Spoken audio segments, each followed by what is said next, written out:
Well, welcome 613 Golfers to another episode of 613 Golfer Podcast. I am your host, Jeff Botter, and this episode is brought to you again by our good friends at Ping Golf Canada. If you haven't had the chance to get out and try the new Ping G425 irons, woods, hybrids, or irons, please get out there and try them out.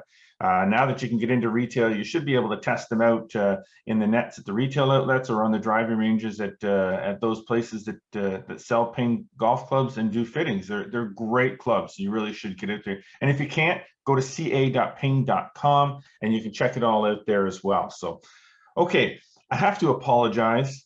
I do apologize. I have been gone for another week. I took a week off between this episode and the last episode, and I do apologize I didn't make an announcement that I said I was going to do, but I do have a really good excuse. I did not want to do the show. No, that's not true. I did want to do the show, but we were prepping for the Flagstick Open this past weekend, and that event went off without a. See, I take a week off. I can't even talk.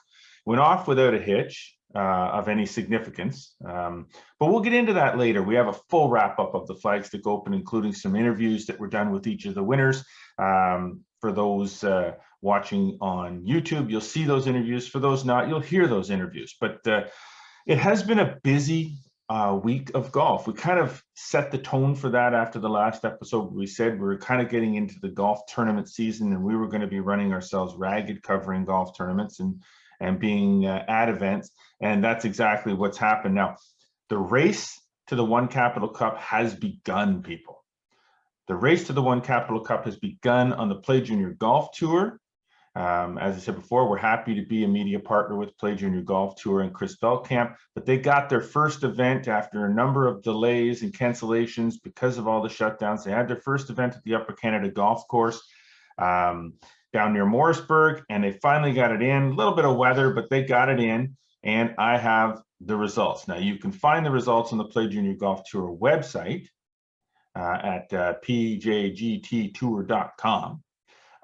But I've got the results here. The Adam boys, Jack Sample.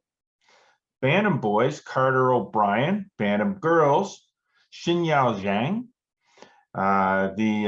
The initiation boys, which is great because this is for the very young, the young ones, and folks, they need more of the young ones to jump in. This is great stuff for these kids. It's a training ground for them, and they have these levels of right down to initiation where you're talking, 6, 7, 8-year-olds that can do this. Only 9 holes. Courses are set up for them properly. But William Martin was the initiation boys winner.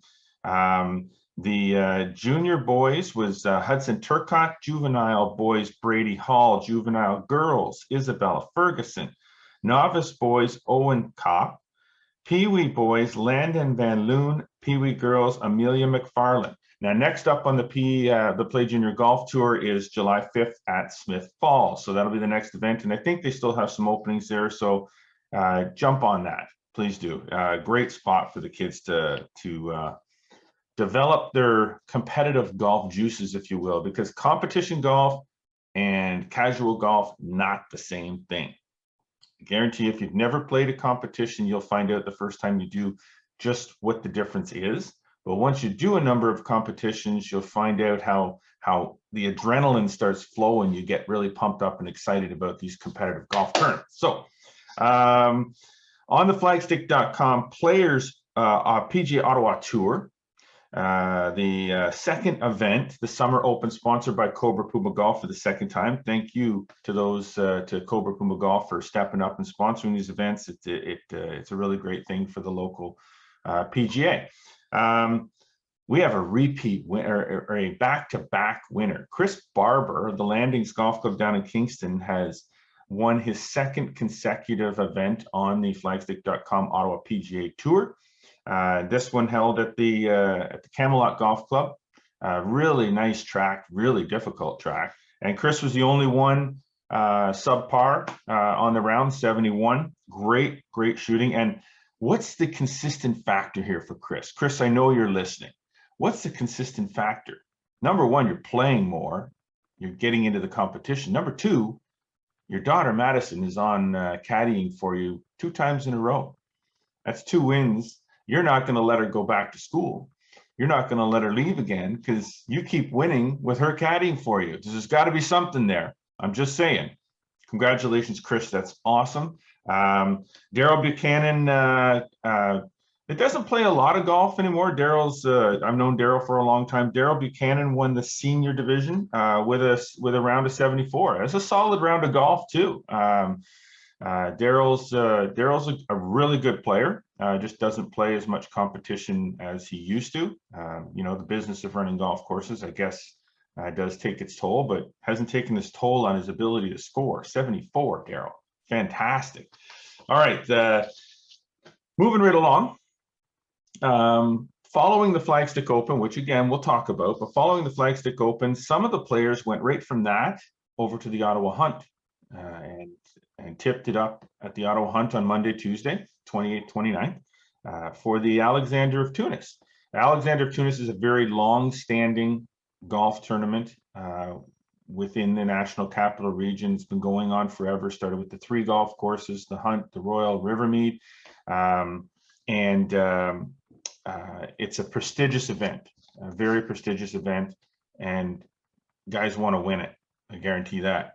Now, it involves players not just from this region, but also involves players from Quebec, because it is sanctioned by the Quebec Golf Association, or Golf Quebec. And since the Ottawa Valley Golf Association is part of Golf Quebec, as well as in some respects part of Golf Ontario, players from this region do qualify to play in it, and generally do very well. But this year, Christopher Vendette narrowly edged out the young 15-year-old Ottawa Hunt Club phenom, Yari Roux. Hopefully I got that pronunciation right. Sorry if I didn't. You can correct me. In a 2-hole playoff to take the title. 15 years old. That's a year older than my son. And they were 4 under for 2 rounds of golf at the Hunt Club. Hunt Club's not an easy track, people. I'm telling you that right now. Especially the green complexes. I mean, if you miss a green around the Hunt Club, getting up and down is not an easy task, believe you me. 26 other local players made the cut at the Tunis this year, which is fantastic. And some were in contention after the first round, but faded a little bit, and the Hunt Club got them. So good for them.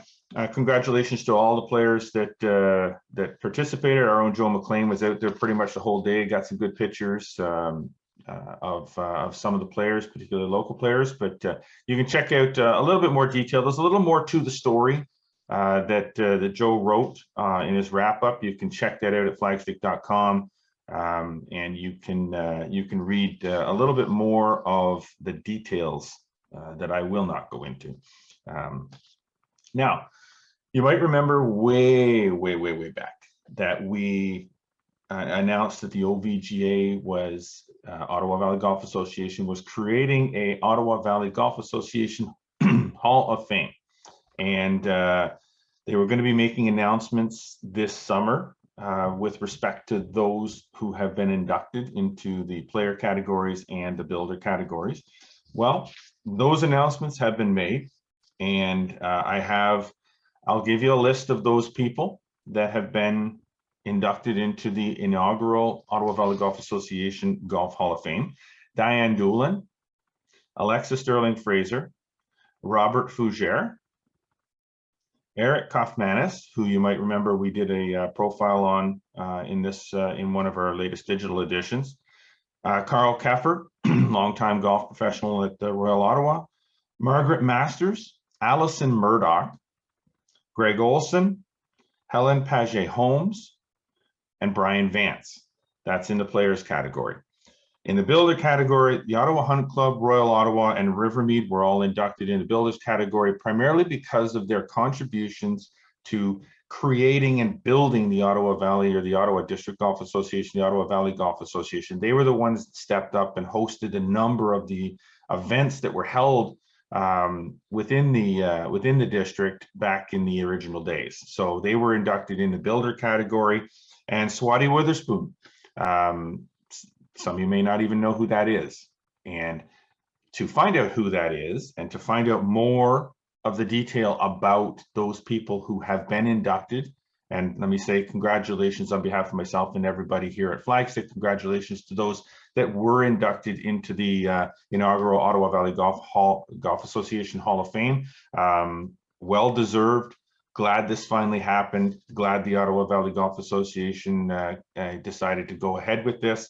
You can find a full description of everything with respect to each of the inductees at the Ottawa Valley Golf Association's website at ovga.org. Okay, so for more detail on that, check it out there. There's a little bit more of the detail at flagstick.com, but the full detail you'll find at ovga.org. Now, I want to take a quick break because I need to take a quick break. You kind of get tired after a while. I haven't done this in a week. I actually feel like I'm exhausted after the first 20 minutes. Good Lord, I'm 50 years old, but I'm not that old.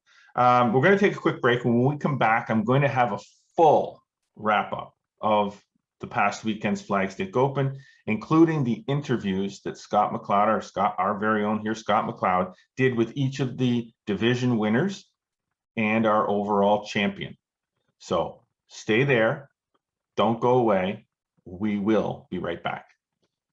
At Ping, our culture of curiosity has been driving innovations for over 60 years. Innovations like the new G425 iron, which brings you greater distance without sacrificing the forgiveness and control you need to play with precision. And with free access to the Arcos Caddy system, you'll play smarter and shoot lower scores. The new Ping G425 iron, better by every measure. Get fit today. Visit ca.ping.com to learn more about G425. Well, as promised, we are back. Well, we, okay, we're back. With a full wrap-up of the Flagstick Open. Now, my goodness, so much planning goes into golf tournaments of this nature, amateur golf events, professional golf events. The Flagstick Open has sort of I'm not going to say cookie cutter program to it, but we've been doing it for so long. We're at the same club. The setup of the course is different, but the way we set it up and how we go about the process is the same. We change things from time to time, whether it's how we score the event, which we did fully mobile this year, obviously to minimize contact amongst the players. And at the same time, it allowed us to do a live leaderboard, which we had posted on flagstick.com all weekend. It's still up there now. It's not going to be up there for very much longer because it really doesn't belong there on a regular basis. So we're going to take it down. But a lot goes into it, and when it's over, it's like this big sigh of relief. Oh my gosh, I enjoy doing that. It's so much fun. It's a lot of work. It's long days. Now it's over. Monday was, a bit of a day of rest, but it's over. Anyways, great golf was played all weekend long, despite the fact that Saturday it was absolutely atrocious early on when we sent our Division I players out, our low index players with a reversed field. That was the first time that we've ever done that. And we went and sent our low indexes out and then our high indexes out later to give a little flip of the field. Second day, we flipped it back around again, but poured rain for about the first 7 or 8 holes for most of the players that teed off at 7 in the morning. And then it kind of broke up, but man, was it windy. And then Sunday, windy might have been an understatement. They were tough conditions. The winds came up hard, dried everything out. We got very little rain until late in the day. And the greens were super slick, super good condition all around on that golf course. Chris Follett's the superintendent there, and his crew do an amazing job every year of getting that golf course ready for people to play. And in particular, we're happy that we have it there because that course is it's tournament golf course, period. Awesome. But it was drying out pretty quickly after all the rain the first day. And scoring conditions were tough, but some players really kind of jumped through. And like I said, our very own Scott MacLeod interviewed each of our division winners. So we're going to go through each one of those interviews right now. And you can listen to what each of the winners in each of the divisions had to say. So without further ado, our champions at this year's Flagstick Open. All right, we're with the D-Flight winner, Chad Moran. How'd you play this week? Probably a couple of the best rounds I've played in my life, to tell you the truth. What went well for you? Well, I'm not a long hitter. My short game was on fire. Yeah. Just a lot of up and downs? Tons of up and downs, yeah. I actually, on the first round, pulled a bunker shot. I think that's the second of my life for birdie, so, yeah. What's it feel like to win? You know what? It's a lot of fun. Have you won much before as far as tournaments? I won the C division in the Sun Scramble about 5 or 6 years ago, and that was a lot of fun. And haven't done much in that before, and yeah. So where are you gonna put the trophy? Wherever my wife lets me. Right. That's great. How do you enjoy the tournament? Fantastic. It's my second year playing. I played last year. And you know what? I've played in a few tournaments by other organizations, but this is the one you have to go into. It's so much fun. It's so well organized. The pricing is great. Awesome. Congratulations. Thank you. All right, we're with our C flag winner here, Bill Karras. How'd you play today? It wasn't pretty, but it was enough to get the job done. Tough conditions out there? Yeah, it was gusty. How'd you play overall as far as the 2 days? I played real well yesterday. Today was just grind. So What'd you do well over the weekend? rolled the ball nice. It was good. Everything else was a little. How do you like coming and playing this tournament though? It's really fun. You get a lot of stuff. You win. I don't know. It's awesome. And where are you gonna put the trophy? Probably my bedroom. All right, I like it. We'll see you back next year. Yeah, for sure. Perfect, thank you. All right, we're here with the B flag winner, Aiden Coyle. How'd you play this weekend? A lot of ups and downs, but overall it was a good weekend. Nice little finish there, a way to close it out. Yeah, birdie finish. It was the wind died down, but it started raining. But a couple birdies to finish it off. What did you do well over the weekend? A lot of iron shots were going where I wanted them. The putting was up and down, and then my driver was pretty consistent throughout the weekend. No, you've won a few trophies before, but where's this one going? With the other ones, I guess. Yeah. And we'll see you back next year. For sure. Congratulations. Thank you. Now, before we get to the interview with our overall champion, who, by the way, our overall champion this year was Brennan Smith. Brennan Smith, this was fantastic. Like 7 under par for 2 rounds in those conditions on that golf course. That is awesome golf played by Brennan. But not to be completely overshadowed here is our defending champion, Robert Mustard, who was right there again this year, finished at 6 under, 1 shot back, and it all came down to a single putt on the final hole that Brennan had. He'll describe it in his interview, but it had to be about a 3 or 4 footer, not an easy putt with everything that was on the line to make for par to take the championship away from possibly allowing Robert Mustard to repeat, or for it to go to a playoff and have a chance to repeat. So here's the interview with our champion, Brennan Smith. All right, we're here with the winner, Brennan Smith. How'd you play this weekend? Played good. The weather was tough, and I think it came down to just pounding fairways and greens and trying to make some putts, and I haven't won a tournament in a long time, and the putter worked this week, so that was something I haven't done in a while, so it felt good. Yeah, I mean, you said as far as tough conditions, rain yesterday and then wind today. How did you just keep yourself in it? Try to focus as best you can, try to pick spots, try to get the number right as best you can, and then hope for the best, really. Try to hit it as pure as you can, and then hope that the wind doesn't grab it, but it did a few times, but the putter usually makes up for that if it goes well. And obviously it was a bit of a battle with Robert back and forth, and how'd that go? Guy's a player. Yeah, he put a lot of pressure on me today. We were back and forth all over the front 9, and then I made a couple birdies to start the back, and then he made a couple late and clutched a 6-7 footer on 18 there to put the pressure on me. So he's a great player, and it was a lot of fun playing with him. Yeah, so obviously you played in this event before, but now you get your name on the trophy. Beat a good field to do it. How's that feel?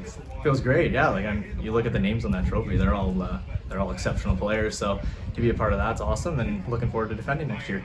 Perfect. Thank you. What an awesome interview. You'd almost think that Brennan's been on the podium so many times. He sounds like a seasoned PGA professional being interviewed by our own Scott MacLeod. Again, congratulations, Brennan. Congratulations to all our players. Good run, Robert. And then Robert had a couple of decent rounds at the Hunt Club the next day. So at the Tunis, I have to say hats off to all of our crew. Rich, Pat, Gene, Jerry, Gail, our rules officials, man, those people are out there slogging it around in that crap all weekend long, trying to make sure the players are moving along. They got issues, especially in those conditions. There's always going to be issues. Some tough rulings that had to be made, and they do it every year for us. And I can't tell you how much I appreciate it. To my own crew, Joe McLean, his wife Paula, who sits and does the registration on day one every year. Joe was out spotting on the golf course, spent the whole day on the tee on Sunday doing the starting 8 hours in 40-degree humidity, and I don't think he came in once. So Scott MacLeod, my good buddy, and he did the starting on Saturday, and then was setting up tee markers on each morning.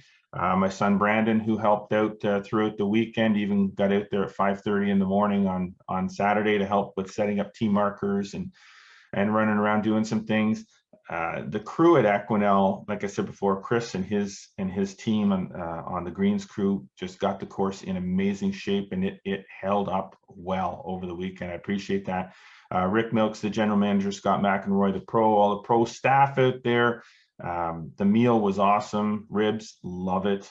Hopefully next year we are back to our original May date, which is where we want to be, which may force us to limit the field size from what we had at 144 this year to 120, just because we're not going to have the same daylight and we have to build in. So we'll have to see what happens. So when we post that registration for next year's Flagstick Open is up, you better register quick, because we did have a waiting list, a very long waiting list this year that we started to work through pretty quickly. And I'm sure that there'll be a waiting list next year as well. Now, we do have another event coming up in the fall, the 2-ball championships at Brockville Country Club, September 11th and 12th.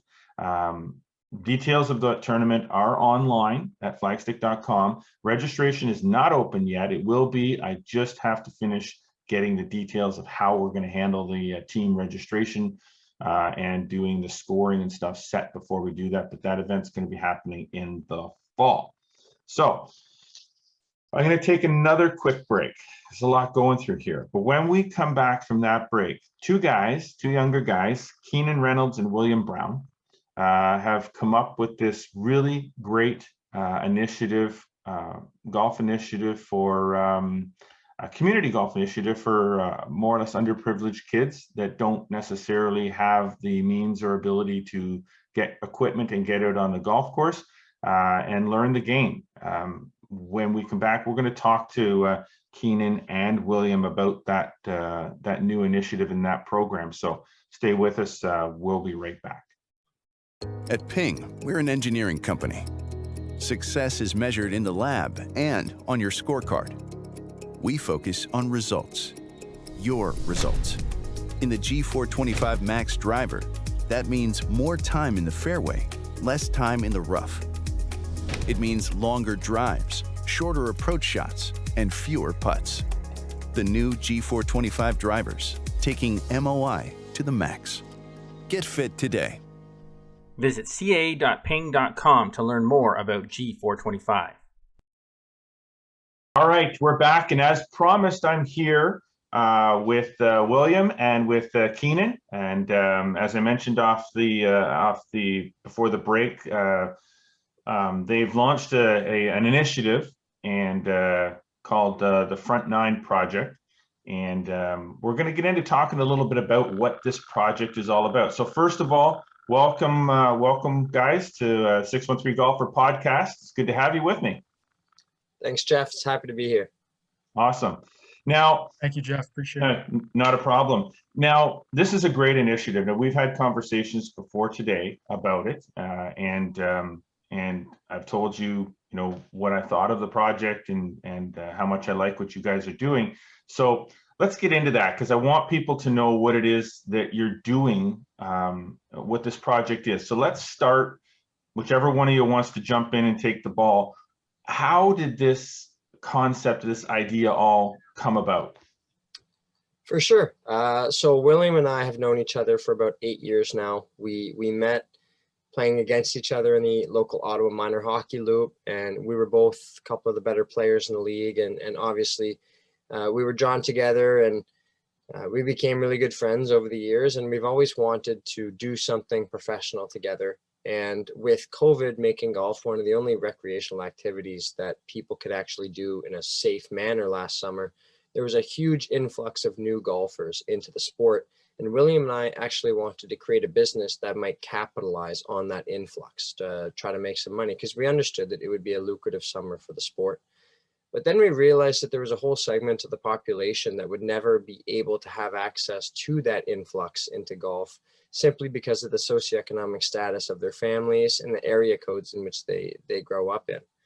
And we realized that there's a lot more merit in doing something that kind of helps to push a segment of the population up and give them opportunities, rather than trying to make a quick buck as a summer project as 2 students. And that's kind of where the idea came about. We started spitballing ideas, and our first draft was one that doesn't look a lot like what we have now. I'm sure as a professional that the first idea is not usually the one that you go with, but but we've been able to overcome all the obstacles that have come up in our way, and we're really happy to have paired with the OSEG Foundation and the Ottawa Community Housing Foundation to bring this initiative that's going to give a group of 5 to 8 underprivileged youths the opportunity to play golf and learn how to play golf this summer. Okay, so now let's build on that. What is the Front 9 project? For sure. So the Front 9 project is going to be a 6-week program this summer, in collaboration, like I mentioned, with Ottawa Community Housing. We're going to be having kids get nominated through their professionals on the ground in their communities, essentially looking for kids that are 11 to 16 years old that have always expressed or always wanted to try the sport of golf. Again, golf is a sport that traditionally has been gatekept by the upper middle class, just due to the sheer amount of money that needs to go into beginning the sport. And what we're going to be doing is we're going to be giving them access to ranges, teaching them the nuances of the game, the rules of the game, the etiquette of the sport itself, as well as just allowing them to be kids in a fun, positive environment, which realistically, since COVID, has been really hard to come by. They've had all normalcy stripped from their lives in terms of their social lives, academics at school. They were doing online school. In every sense of the word, their lives have been turned upside down, and we're just trying to give them the normalcy that every kid deserves at that age. Of course. Now, William, programs like this, they cost money, and of course, you're going to have to be raising funds, relying on support financially to get this program going. Why don't you kind of talk a little bit about that side of it, the financial side of it, how all this is going to play out? Yeah, so we had plans to do sort of a split sort of fundraising drive, half of it being corporate sponsorship and half of it being grassroots sort of community donors. The corporate side of fundraising has been difficult for us this year, just because a lot of the companies have been hit hard by COVID, and we were sort of operating on a shorter timeline. So that really pushed us to go more of the grassroots way and rely on the community itself. So we've officially launched publicly on Monday of this week, and we've been doing great so far. And we've actually hit our target goal of $10,000 in only 18 hours. So we've had great feedback from the community, and we're very thankful for all the donors. And we plan to keep fundraising actually to try to gain traction for running next year's program, as well as put money into future scholarships for these kids so that they can continue playing golf after this summer. Guys, I'm floored. I mean, I'm not surprised, having had Zoom meetings with both of you prior to this, that you're at this point. Skeptical at first of whether you would get to this. I mean, yeah, I mean, sure, a little bit, but not surprised. But the $10,000 raised, guys, that is absolutely phenomenal.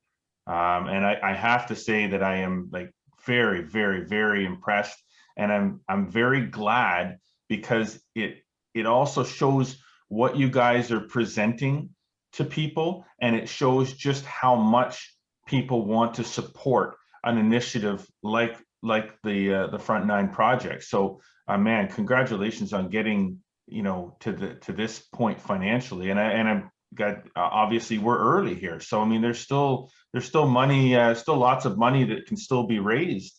Why don't we talk a little bit about the way in which kids will be selected into the program? Now, we talked about a nomination process.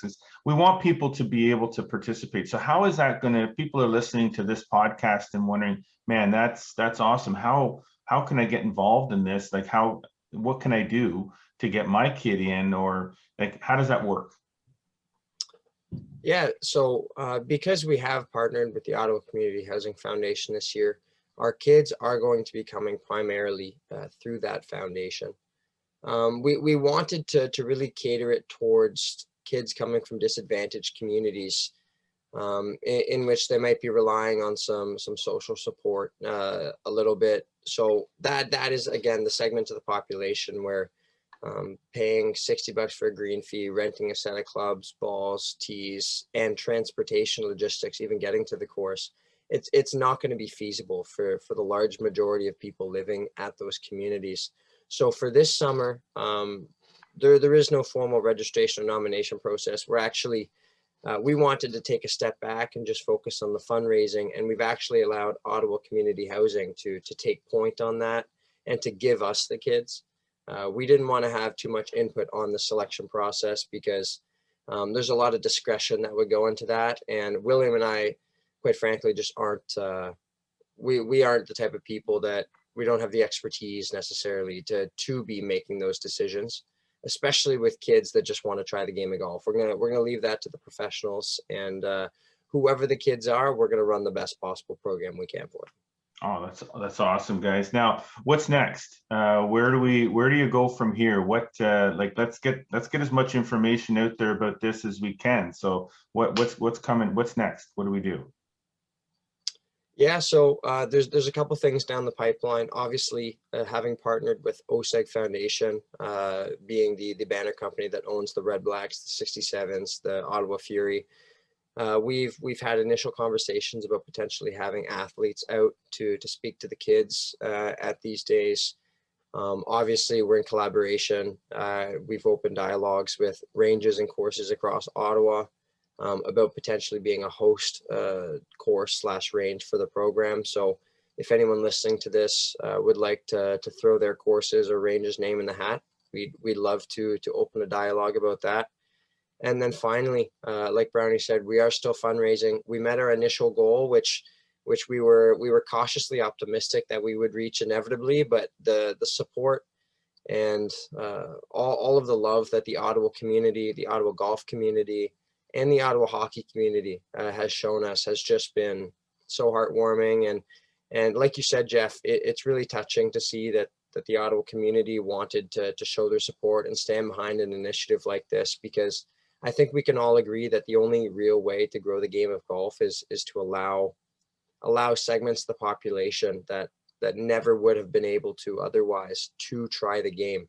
And inevitably for you, I know you run a very successful golf media company, a golf business. These people will inevitably become consumers of golf products, become avid golf fans, and will only continue to grow the game to their kids and their kids' kids. So all in all, this has just been an awesome initiative so far for us to run, and we're appreciative of everyone that's been able to support us.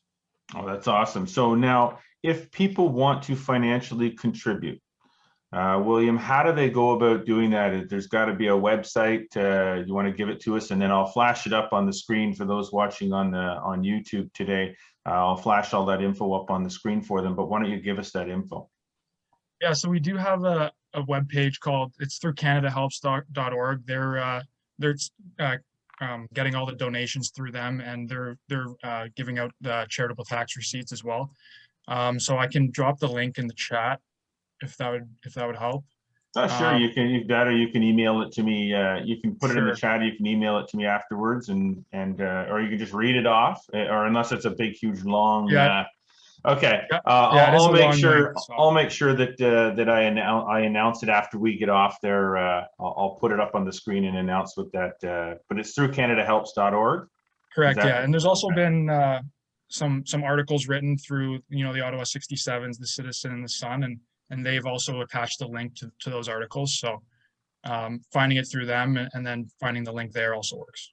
Awesome. Well, guys, before I let you go, is there anything else that you want to get out there to the masses of golf people that may be listening or watching this about the Front Nine project? For me, again, it's just saying thank you. We can't express enough gratitude for all the support and the love we've received.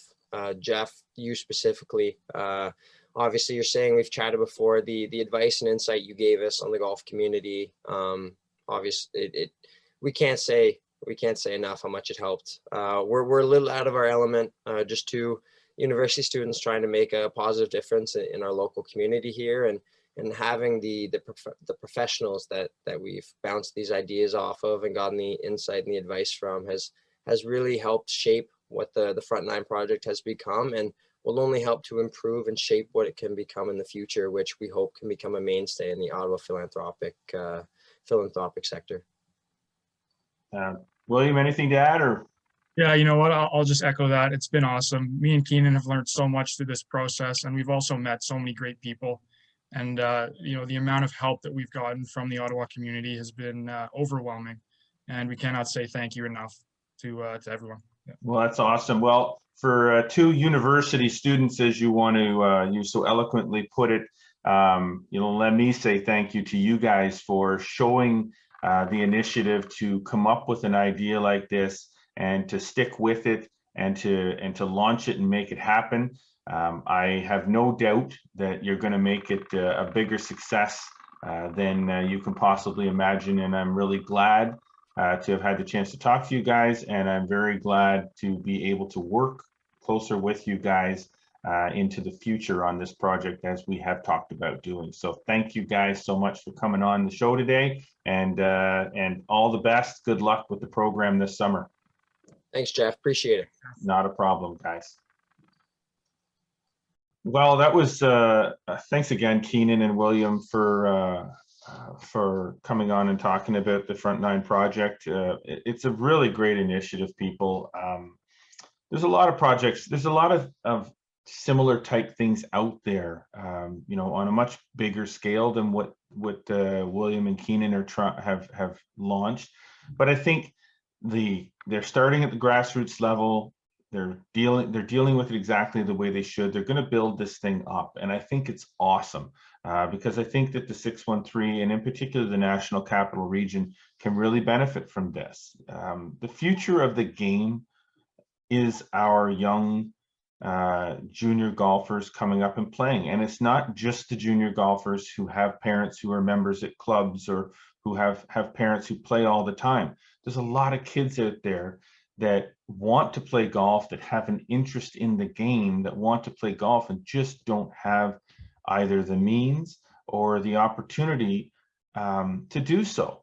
And what they need is a place to hit golf balls. And it doesn't even have to be on a golf course. That can be ultimately the reward, at the end of the rainbow, for them to play a couple of rounds of golf, but even just to get out on the driving range and get some instruction from some people who know the game, whether it's Ottawa PGA professionals, whether it's really good amateur golfers that understand the game and can give them the basics to work with and to build on. Just give them the opportunity. And I think that that's what Keenan and William are trying to do, is they're just simply trying to come up with a way to give kids the opportunity to play the game if they're interested in playing the game. And, you know, if they're not interested after they've given it a really good go, and then fine. But, you know, I think it's really important because frankly, people, our industry depends on it. You know, we all get older. I'm getting older. 30 years from now, I might not be playing golf. And there's lots of people who are 50 that'll be 80 and 85 years old that aren't going to play golf. Well, who's going to take our spot? Somebody has to take our spot. If there's, you know, 100,000 people or more playing golf, and, you know, we get older and stop playing, and all of a sudden now there's 80,000 and then there's 60,000. If we don't have the young kids coming up to take our spot, then we don't have an industry. So we need to look after these juniors. And I know it's difficult, and golf courses are busy, and they want to, you know, we're trying to make money. Golf is a business, and golf courses want to earn revenue. But the one thing that we have to do somehow, some way, is we have to make sure that we look after our junior golfers, and not just the ones that can afford to play and have their own equipment. We have to look after the ones that can't, that want to play, because giving them the opportunity can help us out in the long run. So thanks, Keenan and William, for doing that. And like I said, check out the website on the previous screen there, and go and help them out. Now, it's been a week, so I'm trying to remember everything that I do on this podcast, because I really don't write a whole lot of stuff down. So one thing that we do every week on the 613 Golfer podcast is we try to help you with your golf game. At the same time, it helps me with my golf game, because I get to watch and listen to the tips as well. So as we generally always try to do at this point during the 613 Golfer podcast, we're going to head out to the lesson tee at the Kevin Haim Golf Center, and we're going to have a listen to the latest quick tip from our good buddy, Kevin Haim. Kevin, it's all yours. All right, golfers, another putting quick tip out here at the Kevin Haim Golf School. This one's really neat because most people I work with, they shimmy, shake, or move around a little bit when they're putting. So I love this tip. Practice putting with one arm and put the other arm on your stomach or your sternum or your chest, and you'll really get a sense as to whether it's just arm swing or whether you're moving around a little bit, either your hips or your chest or your arms. You can use both arms. That was my forward arm. This is my trailing arm. Same thing. It just gives me a feeling of swinging the putter and not moving my body. Next time you're practicing, try at least a few with just one arm on the putter and see what that feels like, whether you're moving around or not. It'll make you a better putter, I guarantee it. As always, a great tip. And I must say, go to kevinhaim.com. You know, a lot of these quick tips are posted on Kevin's website. Some of them are posted on ours, but there literally are hundreds of tips. You know, it would take me years to get through posting, you know, a number of, and he keeps doing new ones. You know, there's another new one he does his Tip Tuesdays. Every Tuesday there's a new quick tip that he posts on social media. So check out kevinhaim.com, and you'll see a lot of other tips that Kevin does. But we're very blessed that he provides us with some really good ones here on the 613 Golfer podcast that we can put out there for you. Those of you listening on Spotify and Apple Podcasts and other audio versions of the podcast, you don't get to see the tips, so you might miss a little bit of stuff. Those of you watching on YouTube or checking the videos out through flagstick.com, you do get to see the tips, and you get a little bit more of the detail. Now, I gotta say, that's about it for us for this week. After having a week off, this is a pretty long show, and but there's a lot going on, and I expect next week we'll have a little bit more information, a little more wrap-ups of some of the events that have been going on, particularly with the Play Junior Golf Tour, the OVGA. They have a lot of events happening. This is golf tournament season at its finest. So I do encourage you to listen back again next week with the next episode of the 613 Golfer podcast. I also want to mention that the next digital edition of Flagstick magazine, yes, digital, still not print, will be out next Friday. I believe that's July the 9th. And you'll be able to get a wrap up of everything that's been going on over the last 30 days or so in its digital form. You can check out every episode of this podcast on flagstick.com. There's some great stuff there. You can go back and listen to as many of them as you want. If you really like what you're hearing and what you're seeing and what you're listening to, please subscribe to us on Apple Podcasts, subscribe to us on Spotify. Like I said, check us out at flagstick.com. If you like watching us on YouTube, do us a favor, like it on YouTube, subscribe to the YouTube channel so you can get every single, and click that little notification bell. That bell means you'll get notified as soon as the next episode of 613 Golfer podcast drops. So thanks again to Keenan and William for coming on and talking about the Front Nine project. Thanks again to Kevin for another great quick tip. Thanks again to Ping, our really good sponsor. Once again, this week, we need the sponsors, and Ping has been gracious to be a part of the 613 Golfer podcast all season long.